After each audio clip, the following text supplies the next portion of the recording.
Yo, what is going on, Senpai Squad? Welcome back to a brand new video and welcome to the very first chapter review for Black Clover. I believe that this is chapter 166, I want to say, and this was my very first Black Clover chapter actually reading when it came out, because I've spent the last week or two just catching up to where we are right now, and honestly, this chapter did not fail to fulfill my expectations. Basically, if you follow me on Twitter, you'll know that I've been raving on about Black Clover lately and how each arc just keeps on getting better and better and better than the one that came before it. And, you know, if you just do a little bit of simple thinking, that goes to show that this current arc in the manga is my favourite of the entire series so far. And we didn't get, I don't think, we got a lot in this chapter. We didn't really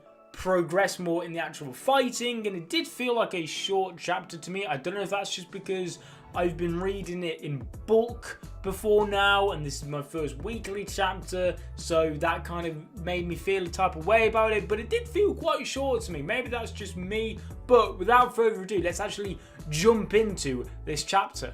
So then I'd say the main focus of this chapter was basically William and his past, because it seems as though we can now wave goodbye to William, at least for now that is, because I'm not going to lie, I had to read it a couple times. I even had to do a little bit of looking online, because the start of this chapter, it kind of threw me. This whole like resurrection thing, I get it, but part of me is like, yeah, not too sure about this, what's going on, but it's freaking cool nonetheless. So I did have to read it a couple times, and I had to kind of read through it slowly, and I started to click on. I was like, okay, I'm starting to understand it a little bit more now. But basically, we saw William explaining his childhood. He says ever since he was young, he's never truly been alone, because he's been sharing this body with Licht, or as who we think is Licht, and that he keeps having dreams, and these dreams ever since he was young, we see these dreams that William was having seem to actually be Licht's life before obviously the whole thing with the elves being wiped out by the humans and sharing the body of William all happened. So William he bonded with Licht inside of him, because whether he knew it or not, I don't think he did, because he called them dreams, but whenever he was dreaming, he actually saw what Licht's life was, like the terrible tragedy that Licht actually went through. So that was pretty cool. We also got to see him meeting Julius when he got older, and this was quite interesting, because when he's talking to Julius, Julius is saying, William, you are so cool, please become a magic knight. So that shows that at 13 years of age, he was 13 years old at this point, William was at Magic Knight level, but obviously Julius then says, oh yeah, you haven't got a grimoire yet, because you can't become a Magic Knight without a grimoire, and you do not get your grimoire, or you can't get your grimoire at least until you're at least 15 years old. So it's a bit like, if any of you guys have seen it, I'm sure most of my subscribers have, that Kakashi and Itachi and stuff becoming Chunin way before like the normal age of a Chunin. I feel as though that's a little bit like William, who he was so talented, so gifted, and he became Magic Knight level at 13, or at least 13. He could have been Magic Knight level before that, but as far as we're aware, he wasn't noticed by anyone to be that level of power until he was 13 years old, whereas normally a Magic Knight doesn't become a Magic Knight type level until around the age of 15. So I personally thought that was quite an interesting thing. And then when he was 16, we saw that he joined, I think, was it called like the Azure Dawn or something? I can't quite remember. It was Julius's, the Wizard King's, it was the squad that I'm pretty sure he was the leader of at the time. This is before he obviously became the Wizard King. And it just kind of hit you a bit, because obviously William / Licht / he actually, the name changed from this. He's actually called Patri. That's Licht's real name. I don't know. I personally think it's really weird. Like, this is being confusing enough already. Can you not change Licht's name?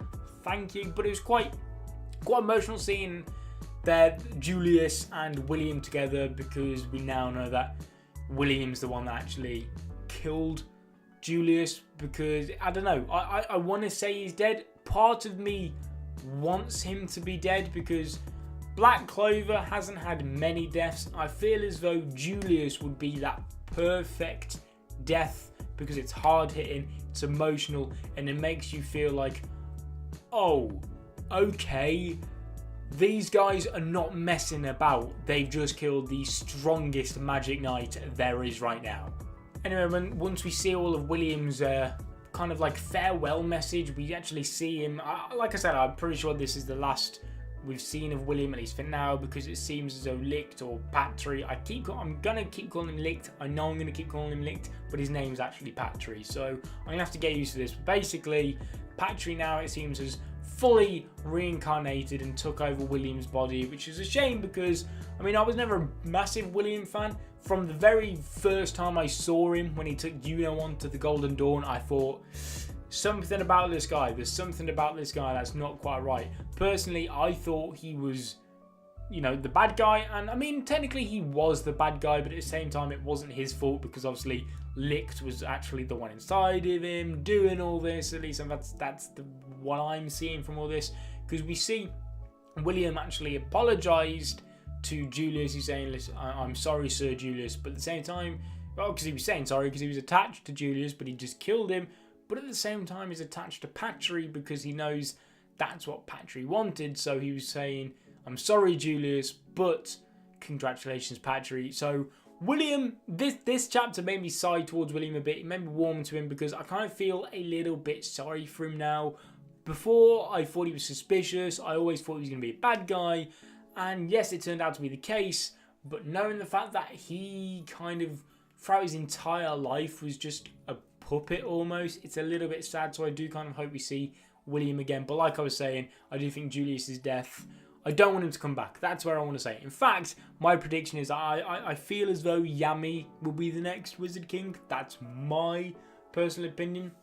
See, Julius and Yami are having a little bit of a conversation about that a few chapters ago, saying, you know, I passed the torch on to you, something like that. Didn't verbally confirm that Yami's Wizard King, but that's who I want to be. Hands up, that's who I want to be the next Wizard King. But without further ado, let's get on to the next juicy part of this chapter. So then, Rades was back. Do we all remember Rades? Rades, however you say his name. I think in the anime they said Rades. That's how I'm going to say it. If I'm mispronouncing it, let me know in the comments. But we see Rades again. He didn't die. He learned a new spell. That's right, the man who was mocked by the Clover Kingdom for just having one spell has learned a new spell in his Grimoire, and it's more or less the same as his previous one. Obviously, for those of you who can't remember, his previous spell was like the zombie one, where he'd bring the dead back to life as his puppet type things. Whereas now, this new spell, it's a little bit convenient. It is a little bit convenient, but it is what it is. He can, I can't remember the exact way they worded it, but essentially, he brings their souls back into their body. Now, I'm not too sure whether this means they're fully revived with their same personality, same methods of thinking, you know, under their own control, because it did, the two people he brought back, I cannot remember their names. I think one was Sally, the crazy science girl, and then the other one I can't for the life of me think of his name, but he's the guy with the spatial magic with the weird lines down his face. I can't remember his name, but he resurrected, brought the souls back for those two people, and they did look a little bit lifeless. Whether or not that's just because they've just come back, or if they're not completely 100 billion% resurrected and they're still kind of Rades' puppets or not, I'm not too sure. But basically, Rades was fuming, and I'm not gonna lie, too right, because I was never a big fan of Rades, but Patry, he did the Island Midnight Sun completely dirty, so too right for Rades to be off his nut, because he has every right to be fuming. And basically, they go to the Black Ball, they go to Asta, and they say, hey, listen we're going to use you to get our revenge. So it seems as though Rades, Sally, and Funky Eye makeup dude are going to be teaming up with Asta and the Black Balls, which is something I didn't expect to see happen. But it looks like that's where we're going. It's going to be interesting. I do like the Eye of the Midnight Sun. So I must admit, when I saw them all die, I was a bit like, it's a bit of a letdown. But Rades conveniently, of course, learnt a new spell to bring them back, which is fantastic. And I just can't wait now for the next chapter. It's going to be insane. Black Clover greatness is here, and it is going to be staying. But guys, thank you so much for watching the video. Leave a comment down below what you thought of this chapter. Again, like I said, Black Clover greatness, and this arc is insane. When this hits the anime, I mean, this, in my opinion, is where Season 2 of the anime will probably end, or at least it would be a good point to end the second season whenever that comes. But let me know what you guys thought. Subscribe if you're not ready to become a member of the Senpai Squad. This marks the start of the Black Clover reviews. Bring your Black Clover to the channel, and I'm freaking excited for it. Leave a like on the video if you enjoyed. Subscribe if you're not ready to become a member of the Senpai Squad, and I will see you guys in another video. But until then, peace.